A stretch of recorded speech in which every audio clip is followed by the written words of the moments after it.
Hello everyone, welcome to my YouTube channel HPU zoology. So आज हम इस video में बात करने वाले हैं बीएससी थर्ड ईयर की जो बुक है जूलॉजी की 302 दैट इज़ रिप्रोडक्टिव बायोलॉजी। उसके हम अब इम्पोर्टेंट क्वेश्चंस जो हैं और टॉपिक्स उनको डिस्कस करने वाले हैं कि कौन कौन से एग्जामिनेशन पॉइंट ऑफ व्यू से इम्पोर्टेंट रहेंगे।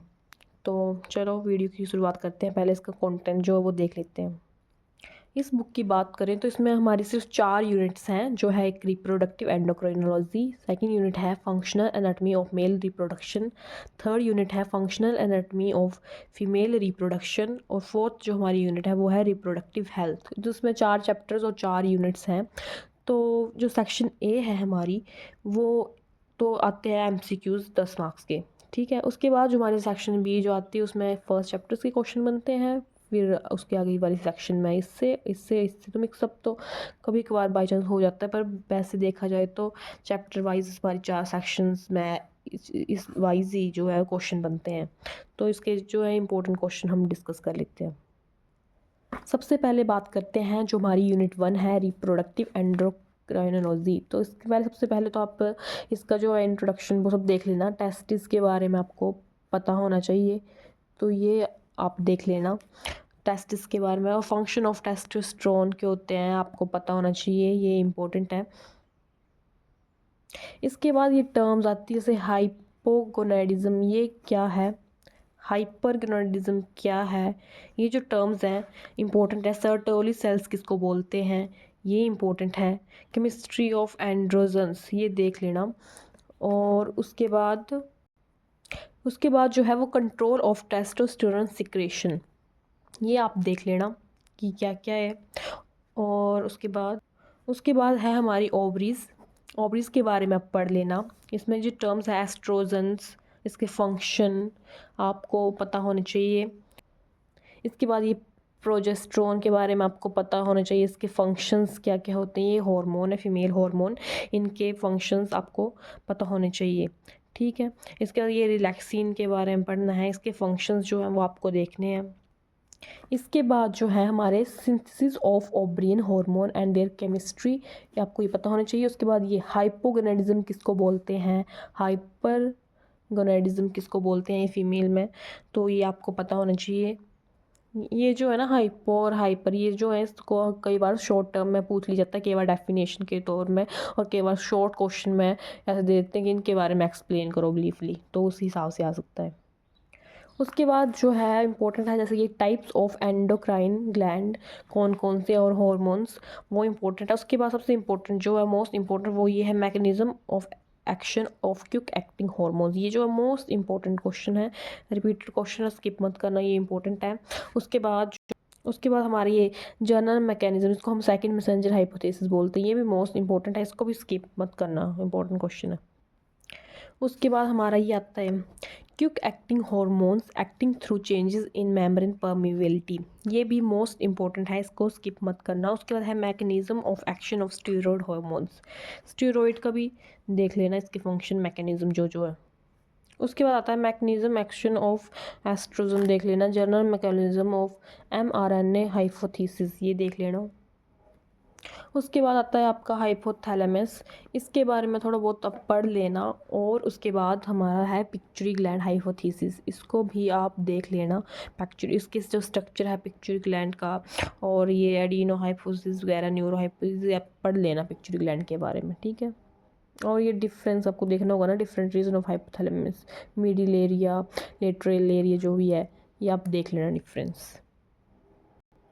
उसके बाद जो हमारा इंपॉर्टेंट है वो ये है गोनाडोट्रोफिक हार्मोन, इसमें भी जो हमारा FSH हार्मोन है, जिसको हम बोलते हैं follicle stimulating hormone, most important है। इसके फंक्शन जो है ये भी मोस्ट इंपॉर्टेंट है, इसको स्किप मत करना, ये मोस्ट इंपॉर्टेंट है, रिपीटेड क्वेश्चन है, तो इसको स्किप मत करना, इंपॉर्टेंट।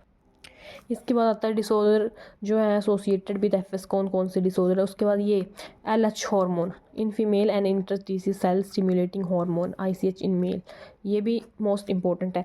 बाकी जो इस बुक में जो MCQs नहीं दिए हैं बुक के पीछे, तो आप कहीं और बुक से रेफ़र कर सकते हो, तो कर लेना। बाकी अगर आप चैप्टर्स को ध्यान से पढ़ोगे ना पूरा ब्रीफली, तो जो क्वेश्चन बनते हैं ना 1 मार्क के, वो चैप्टर से बन जाते हैं।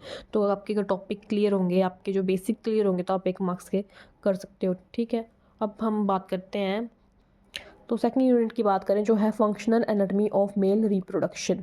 तो ये जो चैप्टर है पूरा मेल रिप्रोडक्शन के ऊपर ही है। तो पहला तो आता है human male reproductive system. Human male का आपको रिप्रोडक्टिव सिस्टम पता होना चाहिए, इसके जो एक्सटर्नल जेनिटल ऑर्गन्स है, पेनिस, स्क्रोटम वगैरह, तो ये आपको तो पता होना चाहिए। उसके बाद सेकंड जो आता है वो है सीमन के बारे में थोड़ा बहुत आपको पता होना चाहिए, जो कौन सी ट्वेंट्स कौन कौन से होते हैं, क्या क्या उसकी वैल्यू टॉयल जो है वो पढ़ लेना। और उसके बाद जो मोस्ट इंपॉर्टेंट क्वेश्चन आता है वो ये male reproductive system of rat. ये PYQ में बहुत बार पूछा गया है और ये इंपॉर्टेंट क्वेश्चन है, इसको स्किप मत करना। कई बार जो है मेल का, ह्यूमन मेल का नहीं पूछा जाए तो रैट का पूछ लिया जाता है मेल रिप्रोडक्टिव सिस्टम, तो इसको आप कर लेना, स्किप मत करना, इंपॉर्टेंट है ये। ठीक है, ओके। तो male reproductive system of male rat के बाद जो हमारा जो मोस्ट इंपॉर्टेंट ये स्पर्मेटोजेनेसिस, ये तो मोस्ट इंपॉर्टेंट क्वेश्चन है। स्पर्मेटोजेनेसिस और जो फीमेल में oogenesis होती है, दोनों क्वेश्चन ही बहुत ज़्यादा इंपॉर्टेंट है। तो ये क्वेश्चन जो है आपको स्किप नहीं करना, इसकी डेफिनेशन आपको पता होनी चाहिए, इसका मैकेनिज्म आपको पता होना चाहिए जो है। तो ये मोस्ट इंपॉर्टेंट क्वेश्चन है, ये पेपर में आते आता है, तो इसको स्किप करना ही मत। उसके बाद ये देख लेना कि सर्टोली सेल के रोल्स क्या होते हैं, एक मार्क्स का बन जाता है क्वेश्चन। उसके बाद जो इंपॉर्टेंट है वो हमारा ये है role of temperature on spermatogenesis. और उसके नेक्स्ट जो हमारा इंपॉर्टेंट क्वेश्चन है वो ये है हार्मोनल कंट्रोल ऑफ स्पर्मेटोजेनेसिस। वो are most important question. After that moving to हमारा next important question spermatozoa. Most important question है, ये भी पेपर में रिपीटेड क्वेश्चन है। इसका जो स्ट्रक्चर है स्पर्मेटोजोआ का, जो ह्यूमन स्पर्म है वो, और बाकी करना है। इसका स्ट्रक्चर ये है, अगर आप कुछ और अच्छा सा कहीं से और से ये कर सकते हो तो वहाँ से बना लेना, ये स्ट्रक्चर आपको बनाना पड़ेगा, तो ये इंपॉर्टेंट है। उसके बाद जो है ये हमारा फैक्टर इन्फ्लुएंसिंग स्पर्मेटोजेनेसिस, ये हमारा मोस्ट इंपॉर्टेंट क्वेश्चन है। इसमें जो है hormones, role of Sertoli cells, various other agents, endocrine function of testis, ये भी इंपॉर्टेंट है। और एक्शन ऑफ टेस्टोस्टेरोन, ये भी मोस्ट इंपॉर्टेंट क्वेश्चन है।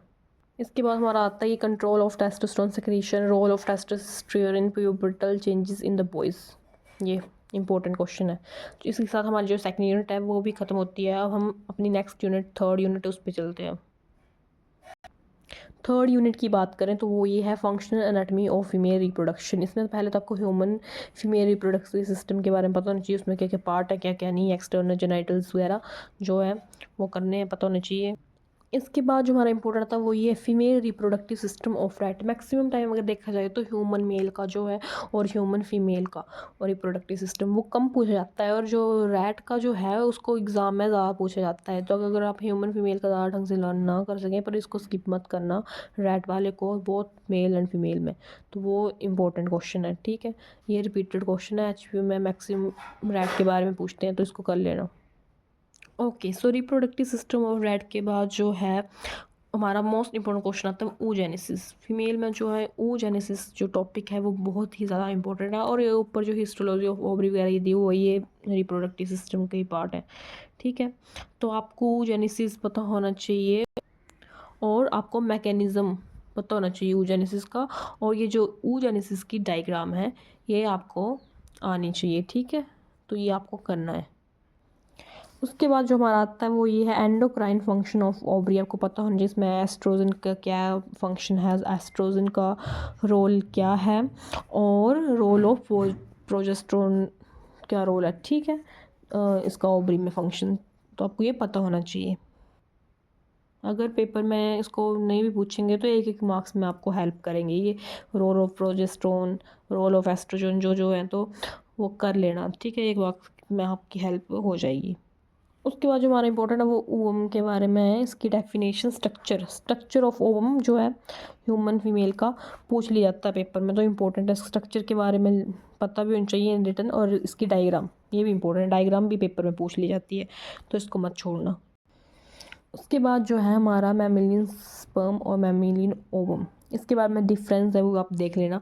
उसके अगला जो हमारा कैपेसिटेशन, इसको चाहे तो आप स्किप कर लेना, बाकी थोड़ा थोड़ा पढ़ लेना, क्या पता इससे डेफिनेशन वगैरह आ जाए। बाकी ज़्यादा ये भी नहीं इम्पोर्टेंट, बट शायद आ भी सकता है इस बार, कई बार यूनिक क्वेश्चन भी पूछे जाते हैं, तो देख लेना। उसके बाद जो हमारा मोस्ट इंपॉर्टेंट क्वेश्चन है वो ये है कॉर्पस लूटियम, जिसको हम येलो बॉडी भी बोलते हैं। ये मोस्ट इंपॉर्टेंट क्वेश्चन है, ये भी रिपीटेड क्वेश्चन है, इसको भी आप कर लेना। उसके बाद जो हमारा मोस्ट इम्पोर्टेंट क्वेश्चन है वो ये है मेंस्ट्रुअल साइकिल, जिसको हम ओवेरियन साइकिल भी बोलते हैं। ये जो है ये इम्पोर्टेंट क्वेश्चन है, इसको कर लेना। उसके बाद जो हमारा इम्पोर्टेंट है वो ये है ओस्टेरिस साइकिल।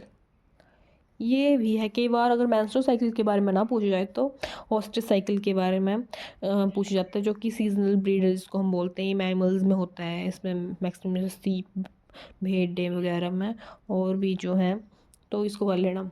कई बार इसको पूछ लिया जाता है पेपर में, तो ये भी इम्पोर्टेंट है, इसको भी स्किप मत करना, ठीक है।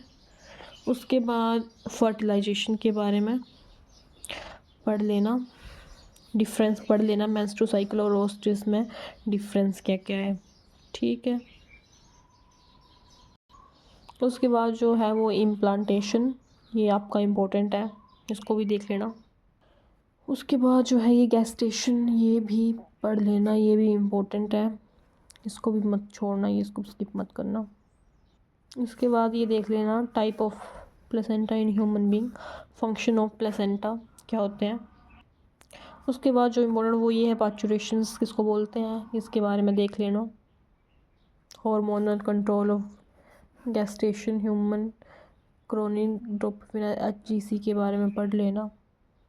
उसके बाद हम बात करते हैं यूनिट 4 जो है रिप्रोडक्टिव हेल्थ। ये लास्ट यूनिट है इस बुक की। इसके जो है हम इम्पोर्टेंट देख लेते हैं। पहला तो ये इनफर्टिलिटी के बारे में आपको पता होना चाहिए, क्या इसके ट्रीटमेंट क्या होते हैं। IVF इसमें इम्पोर्टेंट है, ये इन विट्रो फर्टिलाइजेशन, इसका सक्सेस रेट क्या है। और गैमेट इंट्रा फ्लैपियन ट्रांसफ़र, इसको फुल फॉर्म, गिफ्ट की फुल फॉर्म पेपर में 1 मार्क्स के लिए पूछ ली जाती है। IVF की फुल फॉर्म पूछ ली जाती है। गिफ्ट की फुल फॉर्म जिसको हम जाइगोट इंट्रा फ्लोपियन ट्रांसफ़र बोलते हैं। तो ये सारी फुल फॉर्म में भी आपको पता होना चाहिए, ये पेपर में 1 मार्क्स के लिए पूछ ली जाती है, ठीक है। तो ये आपको करना है। इसके बाद ये आपको पढ़नी है डोनर इंसेमिनेशन, DI की फुल फॉर्म, ADI की क्या होती है artificial insemination, by donor, artificial insemination husband और पार्टनर, एग डोनेशन, सैरोगेसी क्या है, ये सूजी इसकी full form, sub zonal insemination, MIST की जो है माइक्रो इंसेमिनेशन, स्पर्म ट्रांसफ़र, ये आपको डेफिनेशन सभी आनी चाहिए, ठीक है। सेक्सुअल होमोलॉजी के बारे में देख लेना। उसके बाद जो इम्पोर्टेंट है वो homology of male and female sex organ. ये जो होमोलॉजी देख लेना से तो इम्पोर्टेंट नहीं है, बट ये कॉन्ट्रासेप्शन एंड बर्थ कंट्रोल, ये टेम्पररी मेथड, नेचुरल मेथड, ये सभी जो है इम्पोर्टेंट है, इसको कर लेना। उसके बाद जो है वो ये डिसऑर्डर्स ऑफ रिप्रोडक्टिव सिस्टम्स, ये आपको करने हैं इंपॉर्टेंट। कौन कौन से डिसऑर्डर है, प्रोस्टेटिक्स, प्रोस्टेट कैंसर, स्टीरिलिटी वगैरह। उसके बाद जो डिसऑर्डर जो है मेल रिप्रोडक्टिव सिस्टम के रिलेटेड, वो आपको पता होना चाहिए।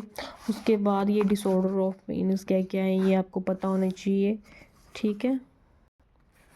तो इसी के साथ जो है इस बुक के जो है इम्पोर्टेंट क्वेश्चन जो ख़त्म होते हैं। ये बुक भी हमारी जो है वो कंप्लीट होती है। इसका नाम है, ये है रिप्रोडक्टिव बायोलॉजी। बाकी आपको कोई डाउट हो तो आप कमेंट सेक्शन में बता देना, या आपको किसी और टॉपिक के ऊपर या किसी और बुक के ऊपर आपको कोई वीडियो चाहिए हो तो आप कमेंट में बता देना। मैं कोशिश करूँगी कि मैं उस चीज़ के ऊपर वीडियो बनाऊं। बाकी मेरे अकॉर्डिंग जो इंपॉर्टेंट क्वेश्चन थे वो मैंने आपको बता दिए। अगर आपको कुछ और इम्पोर्टेंट लगता है तो एक्स्ट्रा पढ़ना चाहते हो तो पढ़ सकते हो, बाकी आप अपने टीचर्स से भी रेफ़र कर सकते हो। इसी के साथ ये वीडियो ख़त्म होती है। Thank you so much for watching. Please like share and subscribe to my YouTube channel. Thank you so much.